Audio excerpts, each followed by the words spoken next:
मानगोनां MCLA James Basumatary सारा EM बिबानखौ मोनसिगोन नामा सार? मोनसिगोन माने हाग्रामा सारा मोनसे समाव खोथा होखादोंमोन जोंहा बिसास दं जोंहा मिथिलायनायबो दं दा बेखौ बुंजानाय नङा खिन्थु मोननाया जे 100% बे नंगौ जों जेखौ बुंदों बा हाग्रामा सारा जेखौ बुंदों जे मोनबा गेरेन्टि जे सारा बिटिसि ओनसोलाव जोंनि बे मोनबा गेरेन्टिखौ जे होनाय जादों आरो जोङो जिखिनि जों गेरेन्टि होदों आरो बे गेरेन्टिफ्रा आं मिथिनायाव दिनै बे गेरेन्टिखौ मोननानै रायजो राजाफ्रा खोब मोजां मोनदों आरो खुसि जादों आरो दिनै जोङो नुदों दा हाजार मानसिफ्रा दिनैहाय बे जोंनि माने मोनबा हाग्रामा सारा होनाय जिनाखि गेरेन्टि बे होनाय बिथिङाव नुजाफैदों।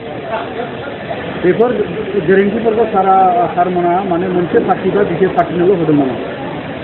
जोंनि उद्देश्यआ बिपिएफ दोलोनि नितिया बे नङा जायफोर मोननांगौ दङ जायफोर मोनगोन मोनथावथाव दङ बिसोरो जिखि जाथियानो जाया मानो बिथांमोननो बे अनसुंथाइखौ होनाय जागोन आरो होनाय जादों।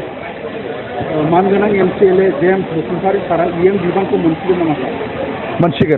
मोनसिगोन माने हाग्रामा सारा मोनसे समाव खोथा होखादोंमोन जोंहा बिसास दं जोंहा मिथिलायनायबो दं दा बेखौ बुंजानाय नङा खिन्थु मोननाया जे 100% बे नंगौ।